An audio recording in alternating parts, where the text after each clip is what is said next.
សុស្ដីបងប្អូនទាំងអស់គ្នាថ្ងៃទី26ខែ6ឆ្នាំ2026វេលាម៉ោង9កន្លះចាអាវ៉ាន់កំពុងតែធ្វើដំណើរក្នុងការវិខ្ចប់ដើម្បីផ្ញើជូនទៅកាន់អតិថិជនទាំងអស់ដែលបានធ្វើការកម្មង់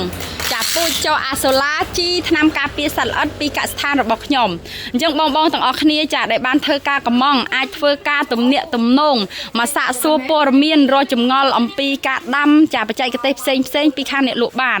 អាវ៉ាន់ខាងខ្ញុំដឹកជូនបងប្អូនរៀងរាល់ថ្ងៃហើយក៏អធិស្ឋានសម្រាប់អាសូឡាមួយរយៈនេះមានការយឺតយ៉ាវខ្លាំងដោយសារតែចកចាយើងត្រូវប្រើពេលវេលាក្នុងការដាំអញ្ចឹងនេះគឺជាសភាពចកជាក់ស្ដែងដែលខាងខ្ញុំដាក់ជូនទៅពុកម៉ែបងប្អូនទាំងអស់គ្នាចាគឺចកមានសុខភាពល្អ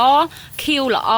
មិនចកខូចទេណាបងប្អូនប៉ុន្តែបើករណីយកទៅដល់បងប្អូនមានការខូចខាតសូមបងប្អូនទាំងអស់គ្នាទំនាក់ទំនងមកកាន់អ្នកលក់ព្រោះរាល់បញ្ហាទាំងឡាយដែលកើតឡើងខាងខ្ញុំសងពូជទៅកាន់បងប្អូន 100% បងប្អូនជួយចេញថ្លៃដឹកត្រឡប់ទៅវិញដើម្បីជួយគ្នាទៅវិញទៅមកចាឲ្យជោគជ័យទាំងអស់គ្នាទាំងការដាំមិនរស់ទាំងភ្ជាប់មានបញ្ហាតាមផ្លូវអញ្ចឹងពុកម៉ែបងប្អូនទាំងអស់គ្នាដែលមានចម្ងល់ចាតាក់ទងមួយអាសូឡាអាចធ្វើការទំនាក់ទំនងបានហើយបងប្អូនឆ្ងល់ថាអាខ្មៅនេះអីគេពេលនៅក្នុងទឹកមិនក៏ឃើញល្អម្ល៉េះពេលដុះមកមិនក៏មានខ្មៅមានខៀវអញ្ចឹងដោយសារនេះគឺជាឫសរបស់វាណាបងប្អូនមានបងប្អូនខ្លះទៅដល់ឃើញចកខ្មៅឬអញ្ចឹងទៅគាត់ថាដាក់ចកលលួយឲ្យចាតែវាអត់លលួយទេឲ្យតែមានខៀវចេះដាំរស់ឲ្យបងប្អូនដោយសារតែចកពេលដែលយើងដុសចេញពីទឹកមកវាច្បុកច្បល់គ្នាមើលទៅរាយចឹងឯងតែបើវានៅក្នុងអាងអានឹងវាឃើញស្អាតចាអញ្ចឹងនេះគឺយើងច្រកខំគឺបែបនេះចាមើលទៅគឺសភាពបែបនេះឯងអញ្ចឹងបងដែលយកទៅដាំចាខាងប្អូនដាំមិនរស់ខាងប្អូនមានសំណល់ហើយចកនេះហេតុអីបានអ្នកលក់និយាយថាចកចាស់ល្អបងប្អូនសង្កេតណា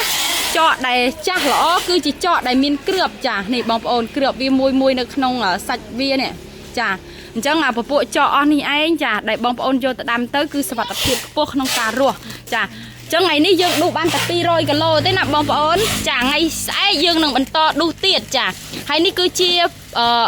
គ្រាប់ចកចានេះបងប្អូនគ្រាប់ចកហ្នឹងគឺកម្ៅអញ្ចឹងបងប្អូននេះកម្ៅទូចចេះឯងចានេះកម្ៅហ្នឹង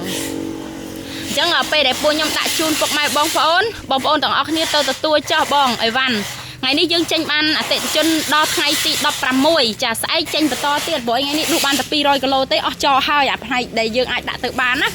ចាអញ្ចឹងអរគុណច្រើន